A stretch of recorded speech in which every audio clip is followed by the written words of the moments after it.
औज़ुबिल्लाहिमिनश्शैतानिर्रजीम बिस्मिल्लाहिर्रहमानिर्रहीम। अस्सलाम वालेकुम नाज़रीन मोहतरम, आज आपके पास सामने दो खबरें लेकर हाजिर हुआ हूँ। खबर तो एक ही है, उसके अलावा बहुत कुछ है।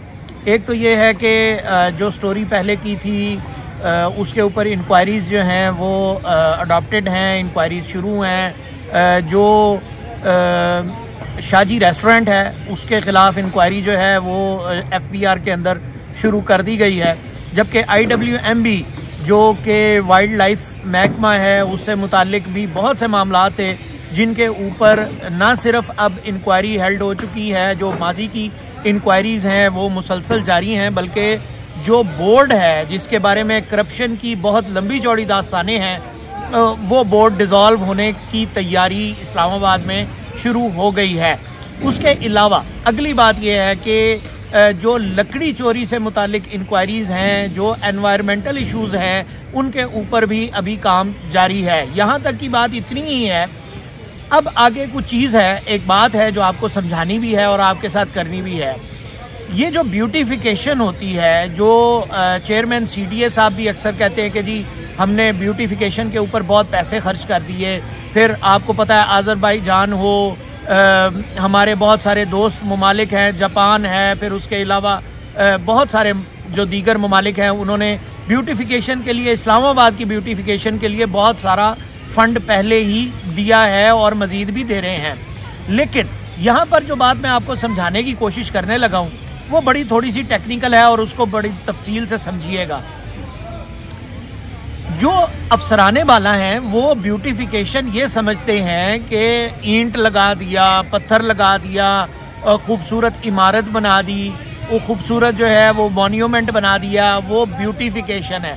जबकि ब्यूटिफिकेशन जो नेचुरल ब्यूटी है उससे ज़्यादा अच्छी ब्यूटिफिकेशन कोई नहीं हो सकती। इस वक्त हम एक नेचुरल एनवायरनमेंट में बैठे हैं, परिंदे चहचहा रहे हैं, दरख्त मौजूद हैं, पार्क मौजूद हैं। ये जो खूबसूरती होती है, ये जो नेचुरल ब्यूटी होती है, असल में ये ब्यूटिफिकेशन होती है। प्लास्टिक के पौधे लगा के, दीगर तरह के फूल लगा के, प्लास्टिक के फूल लगा के आप ब्यूटिफिकेशन के बजट को ट्रांसफ़र तो कर सकते हैं, उस बजट को खा पी तो सकते हैं, लेकिन वो असल में नुकसान के ज़मरे में आता है। जो रुमीना साहिबा हैं इस वक्त जो तमाम मामला देख रही हैं एनवायरनमेंट से मुतालिक और वज़ीर आज़म की, वो बहुत ज़्यादा ज़बरदस्त अंदाज में इन चीज़ों को समझती भी हैं और इन चीज़ों को देखती भी हैं।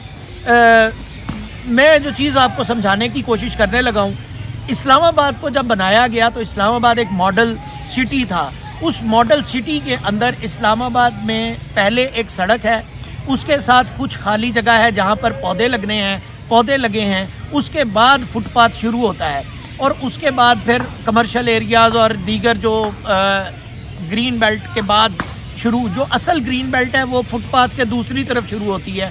दरमियान में एक जगह मौजूद है जहाँ पर दरख्तों ने लगना होता है, जहाँ पर पौधों ने लगना होता है। ब्यूटिफिकेशन का जितना बजट है वो सारे का सारा जो है वो उन चीज़ों पर लगना चाहिए कि उस जो ग्रीन बेल्ट के साथ सड़क और फुटपाथ के दरमियान की जगह है वहाँ पर दरख्त लगाए जाए, वहाँ पर ग्रीनरी लगाई जाए और दो तरफा ग्रीनरी पैदल चलने वालों के लिए लगी हो। लेकिन यहाँ पर हुआ ये है कि फुटपाथ बनाकर उसके जो सड़क और फुटपाथ के दरमियान की जगह है उसको खा पी गए हैं। उसको जो है वो इस चक्कर में खाली छोड़ दिया गया है कि अगर यहाँ पर दरख्त लगाएंगे तो कल को हमें यहाँ पर इसका ख्याल ना रखना पड़े। फिर उसके बाद जो साइड पर घास है उसको काटा नहीं जाता, वो ऑटोमेटिकली जंगली घास है जो उग जाती है। वो ब्यूटिफिकेशन जो इस्लामाबाद का हक है, जो इस्लामाबाद के एनवायरनमेंट का हक है, वो उसको कभी भी दिया ही नहीं जा रहा।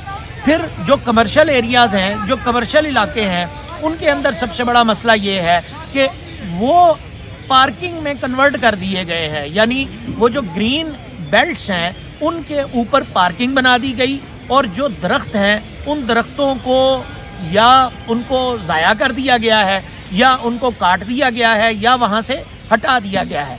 ये इंतहाई अफसोसनाक है। G6 से लेकर F6 में F7 आप किसी भी जगह पे मार्केट में कहीं अगर आप गौर करें तो आप ये गौर करेंगे कि कहीं कहीं आज भी ये जगह मौजूद है जहाँ पर जो ग्रीन एरिया है वो अपनी जगह पर मौजूद है और कुछ ग्रीन जो एरिया है वो एनवायरमेंटल जो इश्यूज हैं उनसे बचने में कामयाब रहा है। लेकिन बहुत सारी जगह ऐसी हैं जिनके ऊपर ना सिर्फ कब्जा कर लिया गया है बल्कि वहाँ पर जो है वो मुख्तलिफ स्टॉल्स, मुख्तलिफ होटल्स और मुख्तलिफ लोगों ने अपने बैठने के लिए उसको पक्का किया है, ज़मीन को पक्का किया और उसके ऊपर जो है वो दरख्त भी वहाँ पर कुछ जगह पर गायब कर दिए हैं, कुछ जगह पर दरख्त लगे हुए हैं। फिर जो पार्किंग एरियाज हैं उनके अंदर जो ग्रीनरी है उसको बिल्कुल ही गायब कर दिया गया है। ये इंतहाई अफसोसनाक है।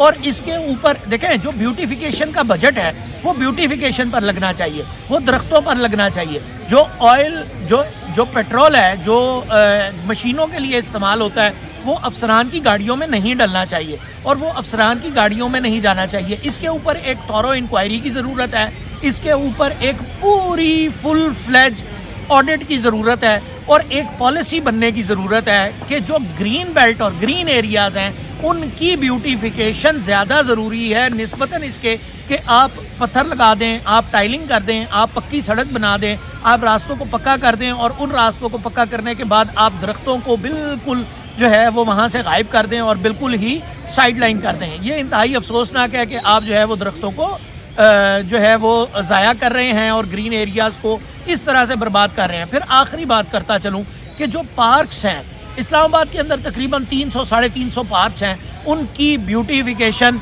एक अलमिया है कि ना वहाँ पर माली दुरुस्त अंदाज में काम कर रहे हैं, ना ही उनको खूबसूरत बना रहे हैं, ना ही वो लोगों के बैठने के काबिल बन रहा है। बल्कि दूसरी जानिब ये है कि जो फैमिलीज़ हैं वो भी पार्क्स के अंदर जाते हुए डरती हैं और वहाँ पर जाने से कतराती हैं। हमारा एक नेचुरल एनवायरनमेंट है, अगर हम नेचुरल एनवायरनमेंट को लोगों को प्रोवाइड करें और फैमिलीज़ वहाँ पर विज़िट करें और रेगुलर बेसिस के ऊपर विज़िट करें तो ना सिर्फ उनकी हेल्थ अच्छी होगी बल्कि आने वाले वक्त के अंदर हमें उसके मज़ीद भी समराज जो है वो मिलते रहेंगे। तो ब्यूटिफिकेशन की जो तशरीह CDA करता है और जो ब्यूटिफिकेशन की तशरीह हकीकत में होनी चाहिए उसमें बहुत ज़्यादा फ़र्क है। और जो हकीकी ब्यूटिफिकेशन की जो तशरीह है उसको दुरुस्त करने की बाकायदा तौर पर ज़रूरत है। फ़िलहाल तक के लिए इतना ही। मसूद चौधरी को इजाज़त दीजिए। अस्सलाम वालेकुम वरहमतुल्लाहि वबरकातुहू।